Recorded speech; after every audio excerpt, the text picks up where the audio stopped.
Welcome to Simonsen Says. This is our second episode. Very flattered. Our first episode went to #1. And I have an incredible guest and someone that I'm very privileged to call a dear friend, Meera Gandhi, who will be joining us shortly. Before we get into our interview, let's recap the luxury market over the last few weeks. I'm introducing Charles McDonald, who is one of the team members and my right-hand man. So tell us a little bit about what's happening, Charlie. Sure thing. So the luxury market, the activity for units over 10 million has been particularly strong. The last 2 months, we've seen some 56 contracts over 10 million. Wow. Which is, I believe, the strongest in the last 3 years. Okay, and also, of course, the stock market is up. The election is over. I think that people are feeling a lot more confident. And then, of course, cash buyers. There's a lot of cash buyers right now, right? Tell me a bit about that. Definitely. So cash buyers at all price points have a leg up right now. There's a little less competition. You still have some people waiting in the sidelines for interest rates to go down. In addition, cash buyers, many have seen like some strong gains in their portfolio over the last month or so. And I think something which is very exciting, well, there's a couple of other points. International buyers are coming back into the market, and of course, they're coming to New York. And there was this huge sale that just closed, which was a Brown Harris Stevens sale, which was almost $80 million at 520 Park, which is extremely exciting. And again, puts more confidence back into the market. We are very bullish right now as we head into 2025. Of course, our luxury listings are seeing a lot of activity, and I think it's going to be an incredible year ahead. Charlie, thank you so much for the update. And as we move toward break, we will be joined by our incredible guest, Meera Gandhi. This beautiful set here at Studio 1873 is brought to you by the Everset. The Everset provides full-service staging and furniture rental solutions in the New York area. We work with Brown Harris Stevens and many other top real estate firms, staging their homes to sell quickly and at the highest price possible. Our staging is affordable without sacrificing quality or design. For more information, please visit us at staging.theeverset.com or email us at staging@theeverset.com to request a free proposal. Welcome back to the Simonsen Says podcast, and I am so honored to have Meera Gandhi, my great friend and just an inspiration to all of the people that whose lives she touches. So thank you for being here, Meera. Thank you for having me on your show, Lisa. Thank you. So, there's so much to get into, but I just want to go through some of the things that I think of when I think of you, because you're an entrepreneur, you're a businesswoman, you have bought and lived in some of the most famous historic real estate. You're a mother, you're an incredible philanthropist. You have this incredible foundation, the Giving Back Foundation, which of course I want to get into. So where should we start? Why don't we start just with something which is so important to all of us, and so many people are wondering how to juggle and time manage. How have you been able to do all of these things and do it in such a graceful way, and really be able to be so accomplished and have all of these different facets? Well, first of all, thank you for looking at me with those loving eyes. I'm a very big list person. I tend to make lists. I also, I'm big into meditation, and I try to meditate before I do things, which becomes a natural process of elimination, because sometimes we can't do everything that's in our brain. I also think that I am very much a sort of in the moment person. I try to really do my best in that moment. And really leaning on the ancient Hindu philosophy that don't pay so much attention to the fruits of your labor, but pay attention to how well you're performing your karmic action. And so I try to remember that all the time. And yeah, it keeps you in the flow, and actually is a very successful way to manage time. But I think that's very interesting what you said, because you're very present in the moment, which of course is almost a skill set to be present in the moment, but you're also preparing to be in the moment by doing meditation, correct? You're not just showing up. You're showing up with intention and preparation. Absolutely. Right. Because they always say pay attention to intention. Right. It's extremely important no matter what you do. If the intention is right, chances are the outcome will be success. Right. And so let's also just, since this is obviously real estate is interesting for everyone, tell us a little bit about how did you end up living in this very famous, iconic townhouse, which was, of course, the former house of Eleanor Roosevelt. Can you tell us a little bit about that story? Yes. 55 East 74th Street is a very special home because it was the last home of First Lady Eleanor Roosevelt, I would say, one of the top humanitarians in the world. She single-handedly drafted the Declaration of Human Rights and got the United Nations to get it adopted by 135 countries. And the home is special because Mrs. Roosevelt, who was the initial breakfast person, because the UN used to start at 9 o'clock, she would have world leaders come to the house at 8 o'clock, and it was always very simple breakfast. She was very practical: scrambled eggs, toast, coffee, and orange juice. It was the same menu. Sometimes she would tell her housekeeper, Marge, it's breakfast for one or breakfast for 10, and it was the same menu. How did we find this townhouse? Well, it was, again, quite random, though now I understand nothing is random. We were looking at an apartment on Park Avenue. I was just going to say that, right? Nothing's random. Nothing's Even though I random. say, it's so random, but I agree with you. It's all, there's a plan for all of it. Yeah, right? there is a synchronicity to everything. For sure. And so we were living in India at the time, and our third child, Kabir, was just born, and he was 2.5, and we were moving back to New York. And so when we went back to this apartment at like 5 p.m., the owners met us there, and the brokers met us in the lobby and said, you know what, you can't see the house because actually an hour ago they just closed on an offer. And we were like, well, how does this happen? I mean, they knew that we were coming from Bombay to see it, and this is New York. I mean, right. If the buyer... You snooze, you lose. You snooze, you lose. Keep going. Right. So we lost that apartment, and I rode back on Madison Avenue with Alita from Stribling, Alita Shipley, and Superg was around at that time, and so we stopped at Superg, and she said, oh, by the way, there's a townhouse on 74th Street. I mean, it needs work, but it's a very important part of American history. Do you want to see it? So I went to see it in the morning, and I didn't count on that much work, but it turned out to be the absolute right place to raise our 3 children. My in-laws used to come and stay for 3 and 4 months, so definitely all the bedrooms. We needed all 6 bedrooms. And then I understood how important the history was, and I started opening it up to various charities, and I got involved with the very important charities. I got onto several charitable boards, and I sort of shared the legacy with Mrs. Roosevelt. And, I've been very fortunate to be invited to so many different events at your beautiful townhouse, and really entertaining at that level. It's a skill set. It doesn't, even if you have a beautiful house, it's not just that. I think what stood out for me was that you always had such an eclectic group of people. You had a little, an Indian chief, a pope, a model. You never know who you would see there. And it was incredible, these beautiful dinners and parties you hosted. Can you tell us a little bit about how do you make it work that well? Because it is a skill set. So if you can just share a little bit about how to help us all out here, Meera. Well, Lisa, your entertaining is flawless. I love coming to your home. But I will say that it's a mixture of several things.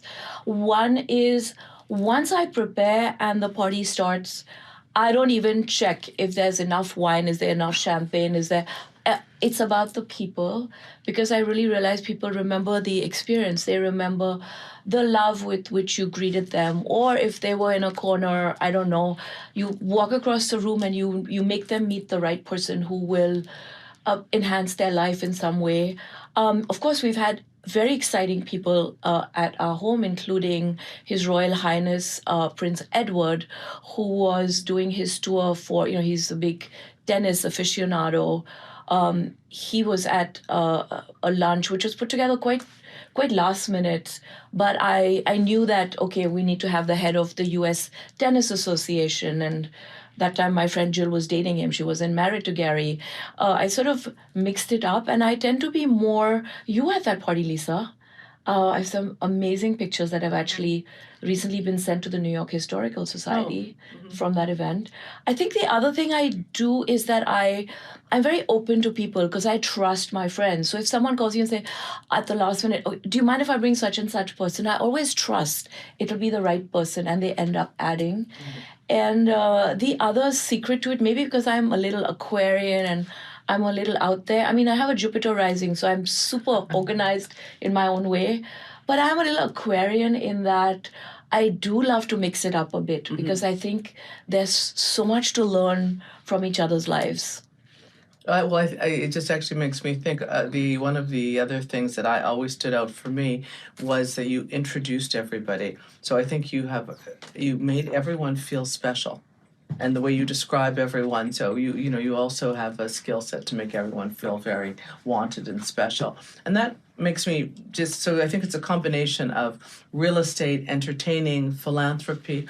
Can you tell us a little bit? Because again, going back to being able to do all of these things and make it look so easy and flawless, you've raised 3 spectacular children while doing all of this. Now, again, how give us some of your secret sauce. Well, when I was raising my children, I did not do that much entertaining. I started entertaining at the house when they were a little older, but I always encouraged the children to come down from their homework and meet people. And I do remember once there was an anchor of CNN, and the children were like, "Really, it's not Hillary Clinton. Should we come down today?" And I said, "You have no idea how much you would learn from any of these people." So once I always involved my children, but it was very, in spite of the entertaining, it was very, very organized in that they came down for a short while. I always made sure that they went to bed on time. It was lights out regardless.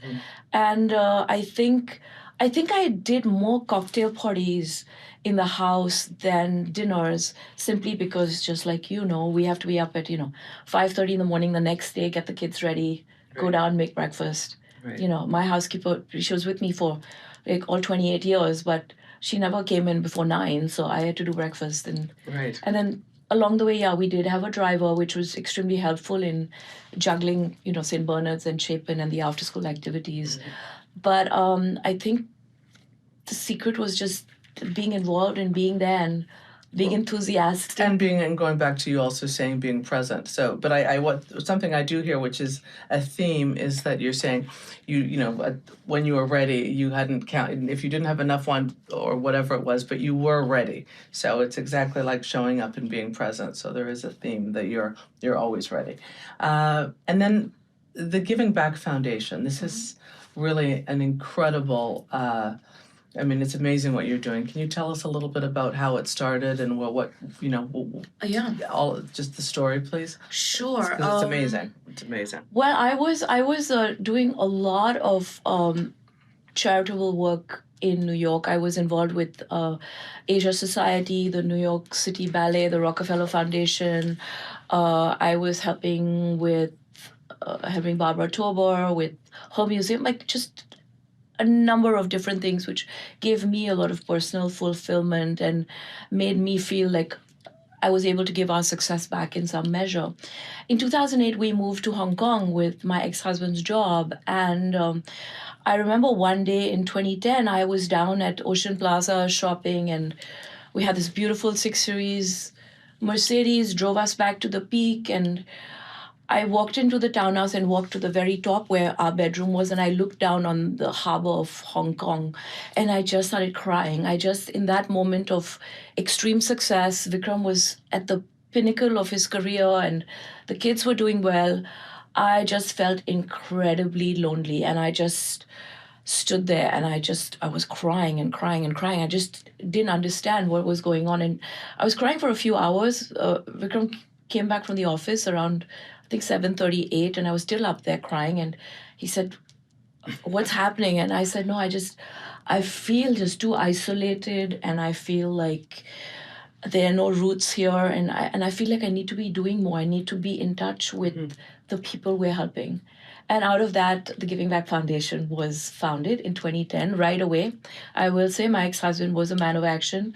We came back, we set it up, and for a small foundation, we have touched many lives. We've done a lot of partnerships across continents, things in Turkey, Ireland, London, Liverpool, Bangladesh.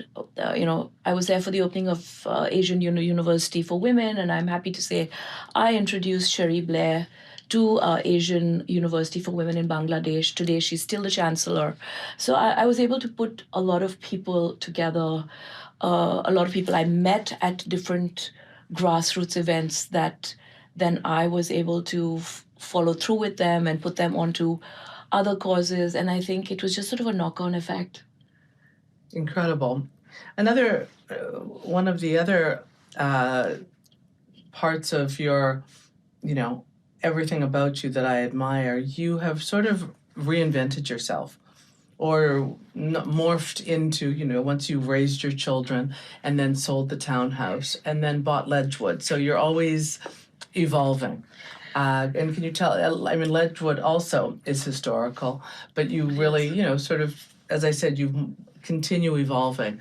Do you want to tell us a little bit about that? Yeah, I mean, I think it's like the story of the man who didn't have enough knowledge, so he just jumped off the hill. Lucky there was a beach below, but if there wasn't a beach, he would have landed in a valley. And that's a little bit about the way I am. I go with my intuition.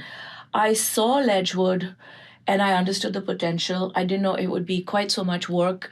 We didn't know there would be COVID. We didn't know the Hudson Valley would be so hot. I mean, who knew? But I ended up buying a very incredible piece of American history, particularly Northeast history. It was owned by John Hoyler, who was a dairy farmer from the Netherlands. And they owned 880 acres. And they forward integrated into chocolate and confectionery making. Milton Hershey, who you all know of Hershey's Chocolate, was his protege. He was at Ledgewood many times, so it has a very sort of happy, interesting, successful history.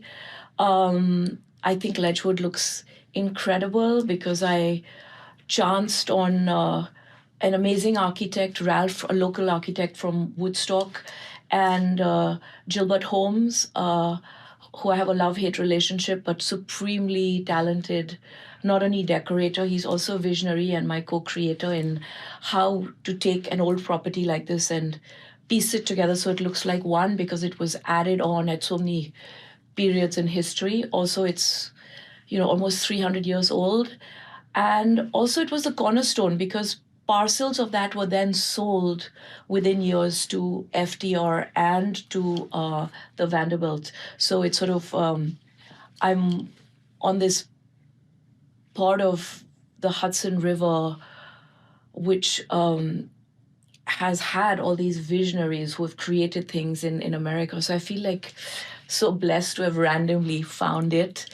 In terms of reinventing myself, it's not a conscious thing because I told Kathleen Kennedy this, Mary Kennedy, Bobby Kennedy's wife, when we were at one of the Kennedy athletic events. She said, you're very ambitious. And I said, the funny thing is I'm not really ambitious. I do things from my gut, but I do them well. And I think with the whole mental wellness, I just went with what everyone was feeling during COVID, and I started the Instagram series and the podcast. Lucky there was a big Indian network that saw the vision of it and wanted to do the Instagram series with me. I was really the forerunner of that too. People were not doing this 58-second programs. But the mental wellness, which, being formerly in fitness, I'm always extremely interested in fitness and well-being, as you know. So I know how important your meditation is to you, and that's a daily practice. The mental wellness is something I think everyone is interested in now because I don't know if it's just that the world is going faster and social media and all of those things. What is your overview on what should we be doing just to feel better or be more aware without it becoming one more thing that is just like one more thing on the list where we become overwhelmed. So what is your advice for that? And that's sort of a large question, but just I don't want to say dumbing it down, but as I said, something that it could be a takeaway. Yeah, I would break it out in three quick takeaways. One is that I think with all this I, me, my, and with the success of the corporations and the baby boomers and the huge competitive environment and the reach for the corner office and all these value systems where you put your work ahead of family, it all was having and is having a very detrimental effect on our psyche because we are not meant to live that way. We can't live in constant competition. So we saw a lot of collaboration during COVID. I mean, we saw it at the Grammys. I mean, when the Grammys came on, I mean, I was like, is every lyric and every song like co-created? But there's a lot of collaboration, and people began to see the strength in collaboration, and the need to calm down and not take oneself so seriously because the questions were always like, what's going to happen to me? Nothing is going to happen to you. This is insurance companies. This is the media. This is the people who want your checkbook, the people who want to manipulate you. What is your piece of advice, and what does one do daily to shut some of this, chaos or whatever it is that's not healthy for us? Just an intrinsic shift in our thinking. Understand that we are part of the whole. The minute we understand we are part of the whole, we want the best for the next person. Like, I always want the best for any person I'm with. I'm a mother to them in that moment. Like, may you live your most successful moment.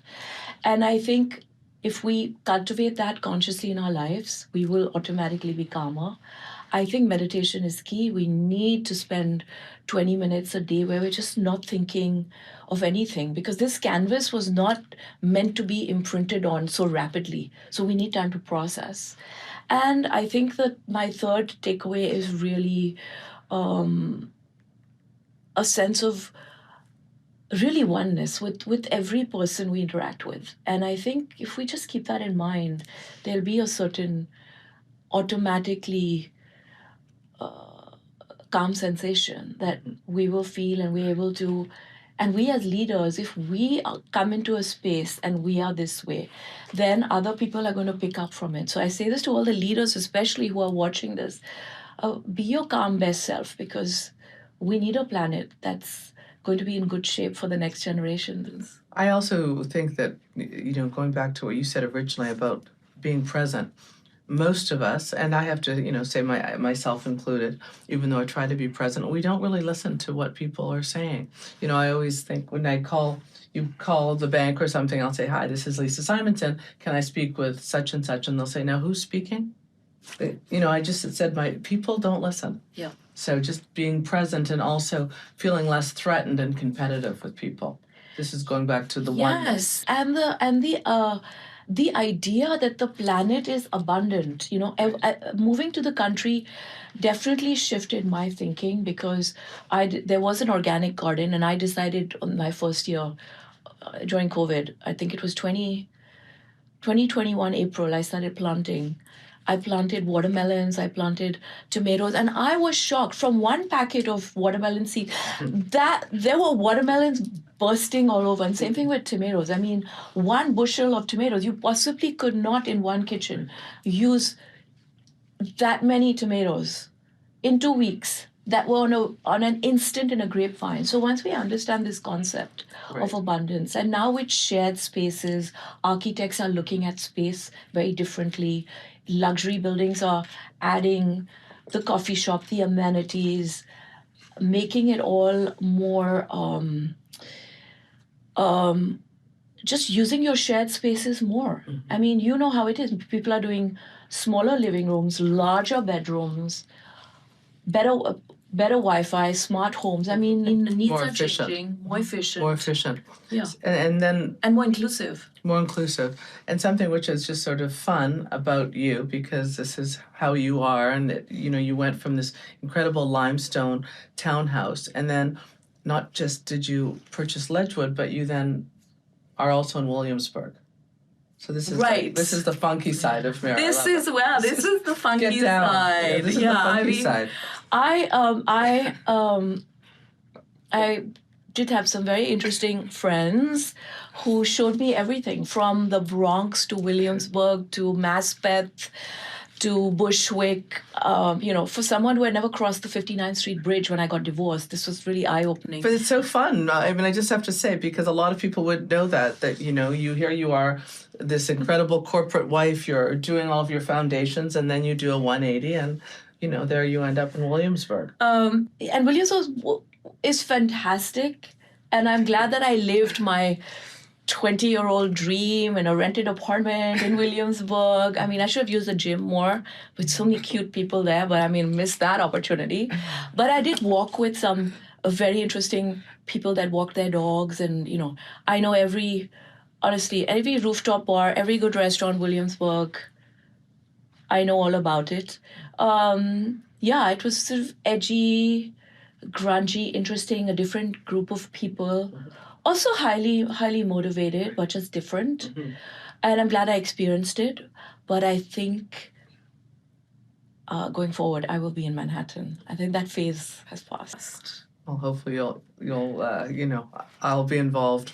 Always. So, one last question: with your 3 children, how do you stay in touch with them? What is your, as we're talking about being present, and obviously they're living in different places in the world, and how do you stay connected with your family? So I'm very hands-on. So of course we have our WhatsApp chat. We have a family WhatsApp chat with grandparents and extended family that the kids look at, and I have my own iChat with the children.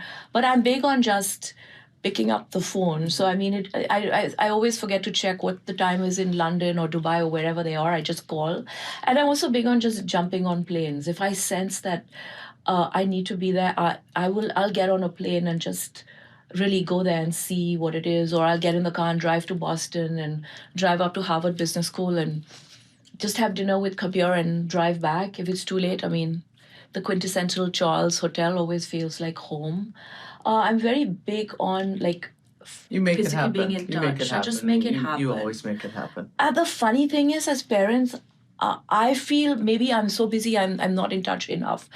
And my children have a completely different take. They're like, oh my God, Mom, we're so in touch. And no one talked to their mother so much. So which side is real? The kids think it's a lot of communication. Right. I'm not sure whether it's enough, but it's all relative. It's the kids are strong. They're doing well, and I think that's the proof. You can't solve every problem for them, and don't try to. I used to think that is my role in life. It's not. Every guru has said if you raise them well, you have to let them fly, because they will make the right decisions. Just let them be, because they really need you. They will call you. I mean, even now, my father's 90. If I really need some serious advice, I'll call my mother, who's 85, and my father, and they'll still tell me. Yeah. Otherwise, the rest of the time, I'm just...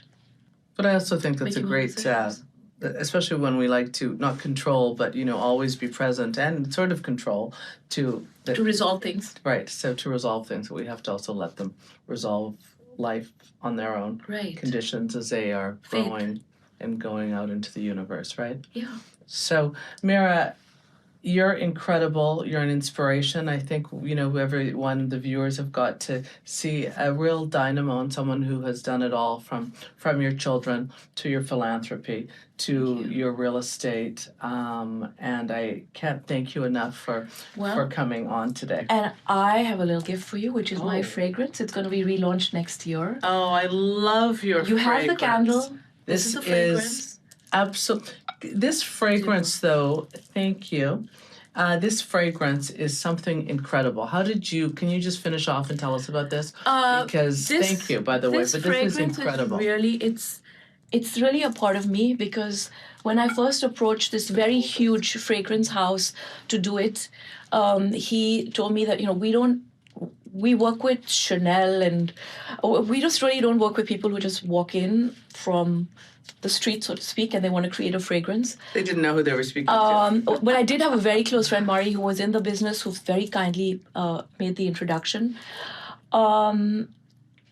I wrote down all the smells that were important to me. The smell of mud after rainfall, patchouli, lavender, sandalwood. This has 28 ingredients. It's organic. We don't have, it's a crystal dipper because obviously we didn't want any ether in it. This has a 9-carat gold tag, which reminds you to keep giving. So after you finish using my fragrance, hopefully you'll add it on somewhere and remember to keep giving back in your life and giving to yourself. And I always say, it's almost like use it like you're anointing yourself. Like take that minute in the morning to really like touch your chakras and consciously bless yourself and bless yourself going into the day, because you are an incredible piece of the divine and I recognize it. And this will be out next year and I hope you will all enjoy it. And Lisa's getting the first candle off the press because she loves the candle so much. Excited. And yeah, that's giving. It'll be Thank out you. next year. Thank you. Thank you so much for having me on your show. Stay blessed. Thank you. Thank you.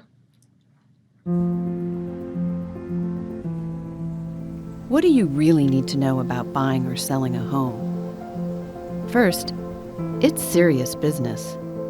And it's complicated. There's a lot of money on the table, and emotion too. You need an agent who knows the ropes. So, whether you're buying or selling your home, work with professionals who have a mastery of the craft. Thank you so much for joining us today, and please go to the More Network and like and follow us. And we are so excited that we are sponsored by the Ultimate Diamond. So thank you so much again.